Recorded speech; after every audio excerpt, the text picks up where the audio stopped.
നല്ലൊരു കൈയടി കൊടുത്ത് because you know you are empowered and നമ്മൾ കുറെ ഇൻഡിപെൻഡന്റ് ആയത്. ആ പെൺകുട്ടി എഴുന്നേക്കുന്നില്ല. സ്ത്രീകൾ എഴുന്നേക്കൂ.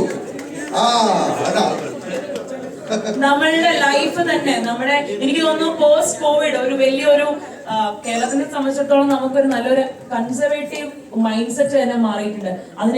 അതിനെല്ലാത്തിനും കാരണക്കാരൻ നിങ്ങൾ എല്ലാവരും തന്നെയാണ്. Because you are putting like amazing content. So once again a big round of applause for all the nostalgia. Thank you. Is it down? Okay, അപ്പൊ അതിലേട്ടന്റെ ഒരു വണ്ടർഫുൾ സെക്ഷൻ. നിങ്ങൾക്ക് കുറെ ഡൗട്ട്സ് ഉണ്ടാവില്ല, അപ്പൊ അത് കഴിഞ്ഞപ്പോഴുള്ളത് അതിലേട്ടൻ ഇവിടെ തന്നെ ഉണ്ട്. നിങ്ങൾക്ക് ഇത് കഴിഞ്ഞാൽ ഡൗട്ട്സ് ഒക്കെ ക്ലിയർ ചെയ്യാൻ പറ്റുന്നതാണ്. അപ്പോ നമ്മുടെ എപ്പോഴും സപ്പോർട്ടർ ആയിട്ടുള്ള അതിലേട്ടൻ നമുക്ക് ഇപ്പോഴും നിങ്ങൾക്ക് എപ്പോഴും സപ്പോർട്ടിന് ഉണ്ടാവും. അപ്പൊ നിങ്ങൾക്ക് അതിലേട്ടനോട് ചോദിക്കാവുന്നതാണ്. താങ്ക് യു അതിലേട്ട. ഇതൊക്കെ അതിലേട്ടൻ പറയാൻ പറഞ്ഞായിരുന്നു പറയാനോട് ഒക്കെ പറയാൻ പറഞ്ഞായിരുന്നു. ഓക്കെ, അപ്പോ നമുക്ക് ഇനി കുറച്ച് ഫണ്ണായാലോ? എല്ലാരും ഭയങ്കര സീരിയസ് ആയിട്ട് ഇങ്ങനെ ശ്വാസം പിടിച്ചിരിക്കാൻ തോന്നുന്നു അല്ലേ? അപ്പൊ കുറച്ച് ഫണ്ണാവാം. നമുക്ക് എല്ലാവർക്കും each and every one participate ചെയ്യേണ്ട ഒരു സംഭവം നമ്മൾ കാണിക്കാൻ പോകും. സാറ്റിസ്ഫൈങ് വീഡിയോസ് കാണുമല്ലോ.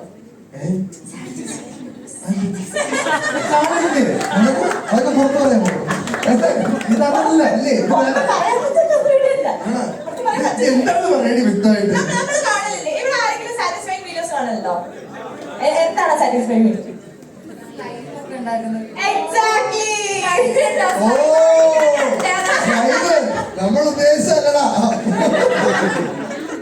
ഓക്കെ, അത് നമുക്കൊരു സ്ട്രെസ് റിലീഫ് ആണ് അല്ലേ? അപ്പൊ നിങ്ങൾ ഇത്രയും കണ്ടന്റുകളൊക്കെ ക്രിയേറ്റ് ചെയ്ത് ഇതാക്കി ഇങ്ങനെ സ്ട്രെസ് ആയിട്ട് ഇരിക്കുകയാണെങ്കിൽ നമ്മൾ ചെറിയൊരു സ്ട്രെസ് റിലീഫിന് വേണ്ടിയിട്ട് നമ്മുടെ രണ്ട് സൈഡിലായിട്ട്, ഓക്കെ, ബാക്ക് സൈഡിൽ രണ്ട് സൈഡിലായിട്ട് രണ്ട് ടേബിൾ വരുന്നുണ്ട്. ആ ടേബിളുകളിൽ നല്ല കാണാൻ നല്ല ക്യൂട്ട് ആയിട്ടുള്ള ഒരു കുഞ്ഞു പ്ലേബട്ടം പോലത്തെ ഒരു ബാലൻസ് വരുന്നുണ്ട്. ആ ബാലൻസ് നിങ്ങൾ എടുക്കുക. അവിടെ സൈഡിൽ തന്നെ സ്ലൈമും അതുപോലെ തന്നെ കുറച്ച് ഗ്ലിറ്റർ, കുറച്ച് ബട്ടർഫ്ലൈസ് ഒക്കെ കൊടുത്തിട്ടുണ്ട്. അപ്പൊ നിങ്ങൾക്ക് അത് എടുക്കാവുന്നതാണ്. അത് എടുത്തിട്ട് നിങ്ങളുടെ ഐഡിയയിൽ ഇപ്പൊ നിങ്ങൾക്ക് ഒരു ബട്ടർഫ്ലൈ ചെയ്യണമെങ്കിൽ ചെയ്യാം, ഒരു ഹാർട്ട് ചെയ്യണമെങ്കിൽ ചെയ്യാം, അതായത് നിങ്ങൾക്ക് ഷേപ്സ് ചെയ്യാം. അതായത് നിങ്ങളുടെ ഐഡിയയിൽ വളരെ ക്രിയേറ്റീവ് ആയിട്ട് അടിപൊളിയായിട്ട് നിങ്ങൾക്ക് നിങ്ങളുടെ ക്രിയേറ്റിവിറ്റി അതിൽ കാണിക്കാൻ പറ്റുന്നതാണ്. അപ്പൊ സ്റ്റാർട്ട് ചെയ്യല്ലേ? നിങ്ങൾ എല്ലാരും ക്രിയേറ്റീവ് ഫീൽഡ് നിൽക്കുന്ന ആൾക്കാരല്ലേ? അപ്പൊ നമുക്ക് അതിന്റെ ഉള്ളിൽ കുറേയേറെ ക്രിയേറ്റിവിറ്റീസ് ഒക്കെ പ്രതീക്ഷിക്കണം. പിന്നെ നിങ്ങൾക്ക് അത് വീട്ടിൽ കൊണ്ടുപോകാൻ ചെയ്യാം, എക്സ്ചേഞ്ച് ചെയ്യുകയും ചെയ്യാം കേട്ടോ. അങ്ങോട്ടും ഇങ്ങോട്ടും വേണമെങ്കിൽ നല്ല അടിപൊളി വെറൈറ്റി ആയിട്ടൊക്കെ ഉണ്ടാക്കണവർക്ക്